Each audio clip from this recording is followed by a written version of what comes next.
Okay, so here I have the specific from the official college board practice test, and now we'll try to employ all of these strategies that we have just learned.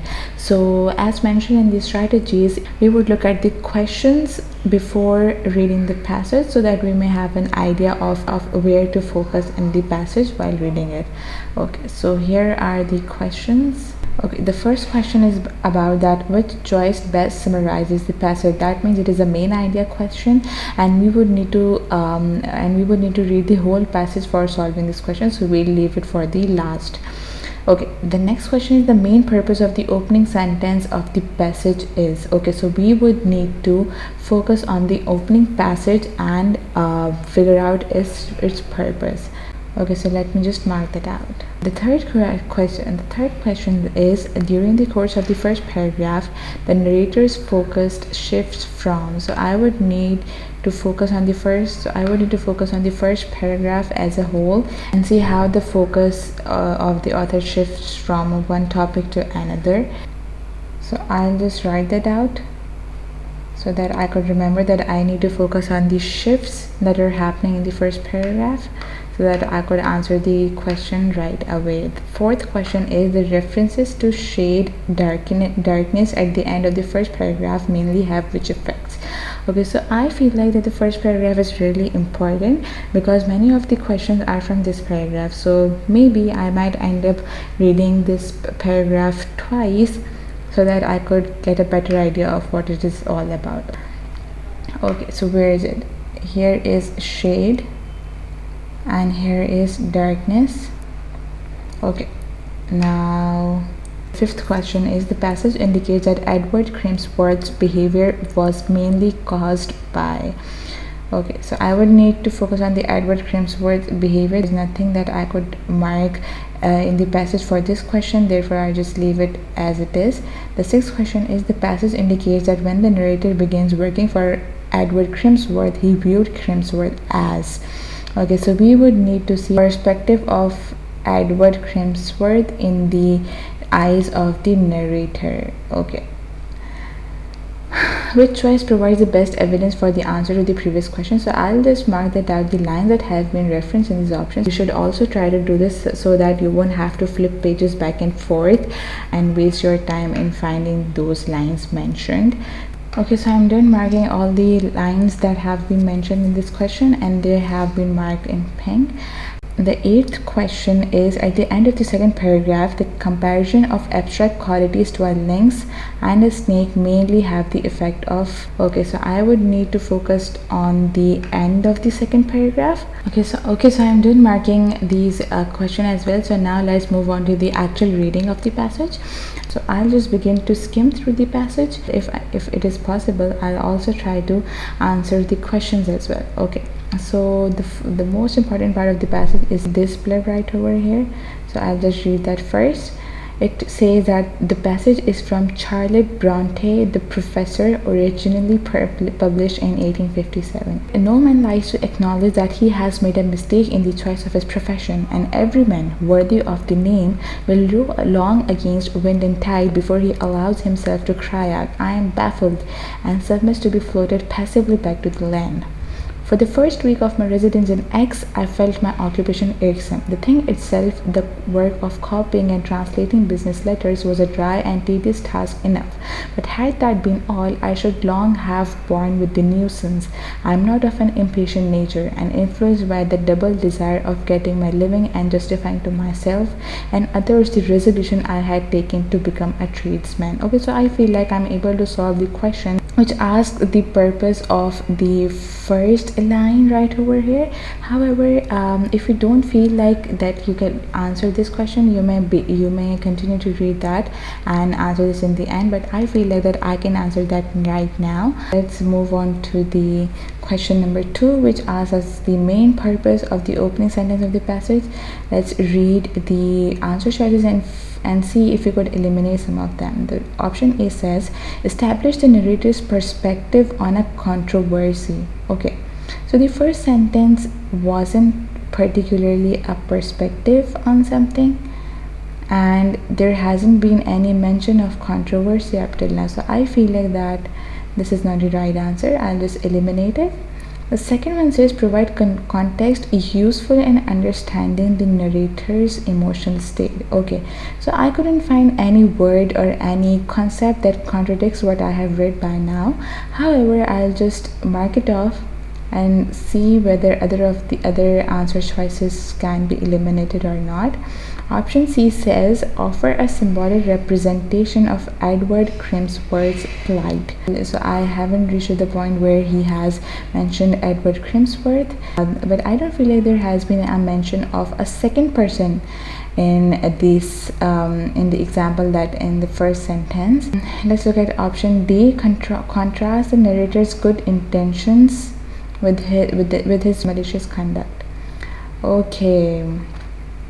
Okay, that seems confusing. Let's read it again. Contrast the narrator's good intentions. There hasn't been any good intention. He has mentioned that he has become a tradesman. I don't think there is any inclusion of intention in it. With this malicious conduct, there hasn't been any mention of any malicious conduct that he hasn't, so I feel like that B should be the right answer. Okay, let's move on. I should have endured in silence the rust and cramp of my best faculties. I should not have whispered even inwardly that I longed for liberty. I should have pent in every sigh by which my heart might have ventured to intimate its distress under the closeness, smoke, monotony, and joyless tumult of Big Ben Close and its panting desire for freer and fresher scenes. I should have set up the image of duty, the fetish of perseverance, in my small bedroom at Mr. King's lodgings, and they too should have been my household gods, from which my darling, my cherished in secret imagination, the tender and the mighty, should never either by softness or strength have severed me. But this was not all. The antipathy which had sprung up between myself and my employer, striking deeper root and spreading denser shade daily, excluded me from every glimpse of the sunshine of life, and I began to feel like a plant growing in humid darkness out of the slimy walls of a well. Okay, so I feel like I can answer the question in which we have to interpret the meaning of shade and darkness. So let's try to do it. The references to shade and darkness at the end of the first paragraph mainly have which effect? They evoke the narrator's sense of dismay. Okay, I guess that's a promising choice, because I can't find out anything that contradicts what I have just read. So let's mark it out and see whether other options have something to eliminate that have something wrong about them. Option B says they reflect the narrator's sinister thoughts. I don't think that the writer have had any sinister thoughts up till now. C. They capture the narrator's fear of confinement. Okay, that may be the right answer. D. They reveal the narrator's longing for rest. Okay, up till now what I have read, I feel like the narrator does not want something. The narrator does not want rest actually. He has other problems, so I feel like I could eliminate this as well. Okay, so we have eliminated two answer choices and we are confused between A and C. A says they evoke the narrator's sense of dismay, and C said they capture the narrator's fear of confinement. So let me read that again. It says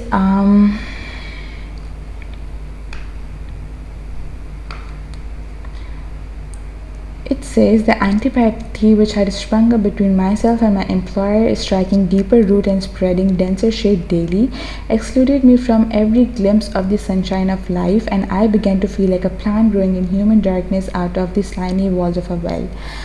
Okay, so although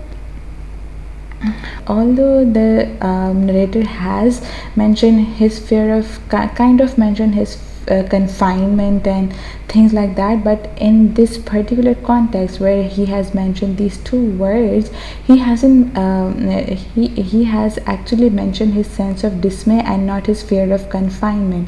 So I feel like that A is the right answer. Okay, we are done reading the first paragraph, so I feel like we can also answer this question as well. During the course of the first paragraph, the narrator's focus shift from. Okay, so let's look at the answer choices. Recollection of the past, confidence to acknowledgement of present, self-doubt. Okay, so it may have some kind of interpretation from the passage, but we cannot say that these both of these things were the only thing described in the passage. These were a kind of a part of it. So so I think that is not the right answer. B says reflection on his expectation of life as a tradesman to his desire for another job. Okay, he hasn't mentioned any desire for another job, so that's certainly not the right answer. C said generalization about job dissatisfaction to the specifics of his own situation. Okay, I think I would need to refer to the passage again to confirm this answer choice. So I'll just leave it and look at the option D. Evaluation of factors making him unhappy to identification of the alternatives.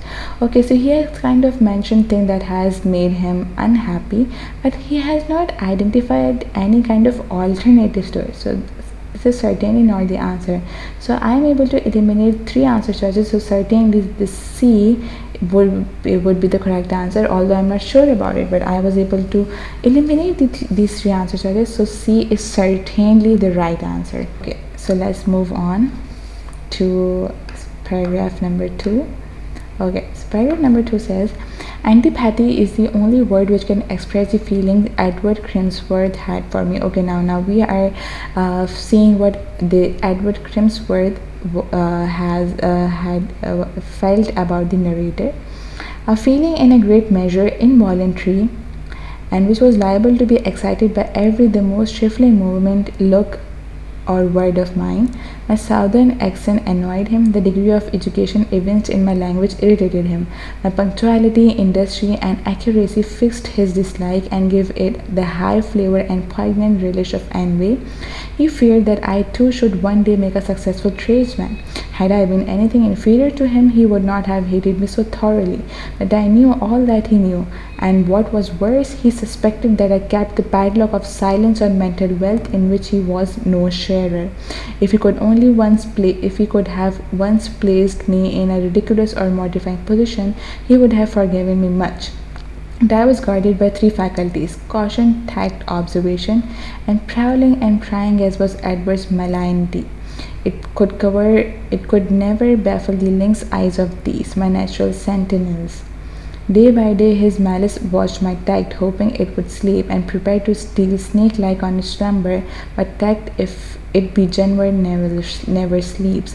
Okay, so there was this one question which asked the interpretation of the mention of here lynx, and snake example. So I feel I can answer this question. So let's move on to this question. At the end of the second paragraph, the comparison of abstract qualities to a lynx and a snake mainly have the effect of contrasting two hypothetical courses of action. It may determine the courses of action, but they are not hypothetical. So I'll just eliminate this answer choice. Option B says conveying the ferocity of a resolution. Okay, I don't think that the word as harsh as ferocity could be used in this example. Moreover, there wasn't any mention of a resolution here, so we could eliminate that as well. Option C says suggesting the likelihood of an altercation. We all know that SAT is not like the normal test that you give in school, in which all of the interpretation of the author's text is correct. Inside, you need to have contextual evidence of each and every answer choice that you choose. It may have the likelihood of so this example may have the likelihood of an altercation. I don't feel like that it has been mentioned in the passage. So however, I'll just mark it out and see whether I could eliminate the other choice or not.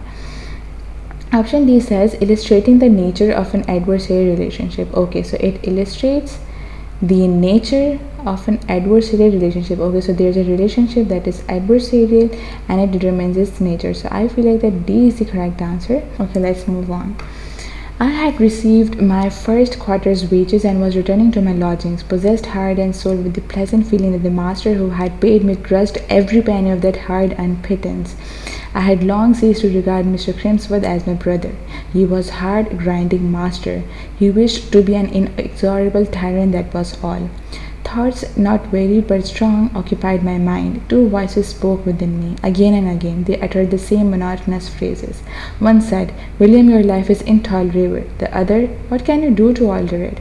I walked fast, for it was a cold, frosty night in January, and I approached my lodgings. I turned from a general view of my affairs to the particular speculation as to whether my fire would be out. Looking towards the window of my sitting room, I saw no cheering red gleam. Now let's move on to those questions which we haven't answered yet. The first one is, which choice best summarizes the passage? Option A says a character describes his dislike for his new job and considers the reason why. Okay, so this character dislikes his job and he describes it, and he sort of considers the reason why he dislikes his job. I feel like that it is a promising choice, but let me read other choices as well to be on the safe side. B option says, two characters employed in the same office became increasingly competitive. Okay, there was a mention of two characters, but not both of them were employed. One was the employee and one was the employer. Moreover, they weren't competitive at all. They weren't in any sort of competition, so I could eliminate this answer choice. Option C says a young man regrets privately a choice that he defends publicly. Okay, so there was a mention of this thing, but we cannot call it the main idea or the summary of the whole passage. It's just a little picture question which just focus on the one detail of the passage and not all of the details in it, so we would eliminate that as well. Option D says a new employee experiences optimism, then frustration, and then finally despair. Okay, so he hasn't experienced any optimism at first. This one word was enough to eliminate this answer choice. So option A remains, and that is our correct answer. Okay, the next question was question number 5. The passage indicates that Edward Crimsworth's behavior was mainly caused by impatient with the narrator's high spirits. Okay, it can be the right answer, but he wasn't just impatient with his high spirit. He actually kind of envied the abilities and qualities of the writer, so we could just eliminate it. Option D says scorn of the narrator's humble background. There wasn't any mention of background that was humble, so we could just eliminate that as well. Option C says indignation at the narrator's rash action. The narrator hasn't taken any rash actions, so we could eliminate that as well. So this leaves us to the option D, and that is going to be the correct answer. However, I'll just read that out. Jealousy of the narrator's apparent superiority. Yes, he was jealous of the narrator's apparent superiority. Okay, option 6 says the passage indicates that when the narrator began working for Edward Crimsworth, he viewed Crimsworth as a harmless rival, sympathetic ally, perceptive judge, demanding mentor. Okay, he wasn't pessimist about Crimsworth in the beginning. So harmless rival, he didn't consider him harmless or rival at the first encounter, so we could just eliminate that. B says sympathetic ally. I don't know, it may be the correct answers, but I'll just look at another one and see whether I could eliminate these answer choices. The option C is perceptive judge. Okay, there hasn't been any mention of this judge who was perceptive, so I could eliminate that as well. D says demanding mentor. He wasn't his mentor at all, so we could just eliminate that as well. That leaves us to the option B. However, we could just move on to the other question and see if we are able to find any sort of evidence to the answer that we have chosen. So let's move on to the evidence, which are marked with pink. Okay, the first option is the antipathy which has sprung up between myself and my employer is striking deeper root and spreading denser shade daily. Okay, so this answer choice actually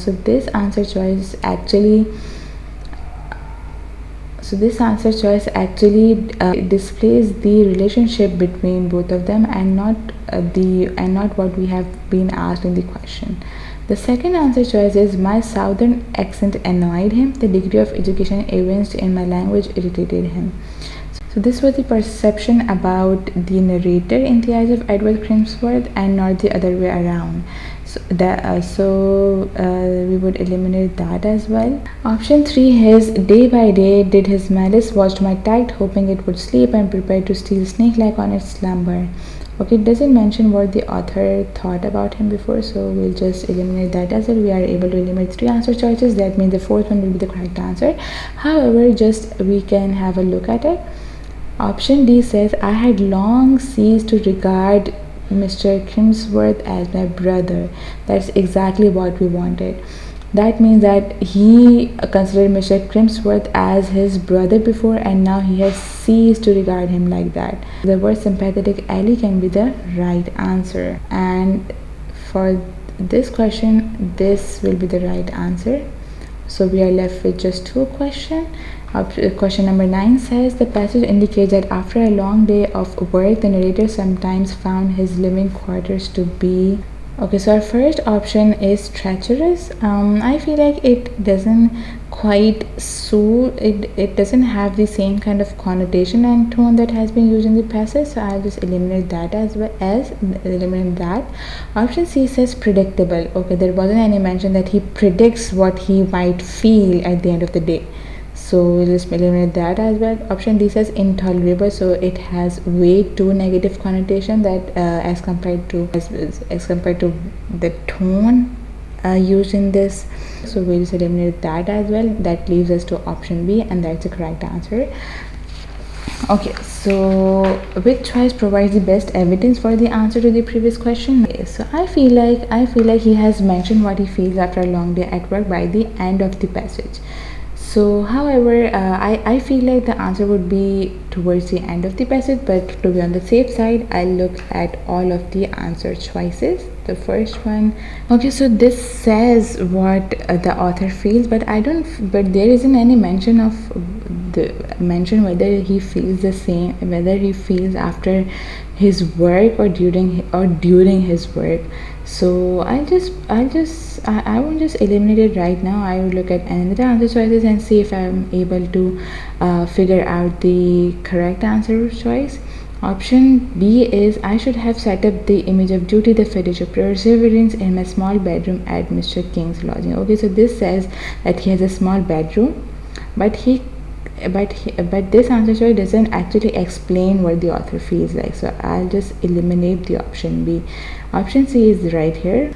Thoughts not varied but strong occupied my mind. 2 voices spoke within me again and again. They uttered the same monotonous phrases. Okay, so here he has mentioned what he thought but not what he felt. The last option says, I walked fast, for it was a cold frosty night in January. As I approached my lodging, I turned from a general view of my affair to the particular speculation as to whether my fire would be out. Looking towards the window of my sitting room, I saw no cheering red gleam. Okay, so he has used kind of an analogy of a fire and a cheering red gleam to explain what he feels after he has returned from work, and I feel like that would be our correct answer. So I'll just mark the option D. Okay, so so I'm done with all the questions. If you feel like that you have any other strategy to read the passage or answer the question, you can use that as well. You can and feel what actually works for you. This strategies work for me, and it's not necessary that it will work for you as well. So you should try experimenting with different passage reading strategies. Go for those strategies that work for you. I hope that was helpful. Thank you.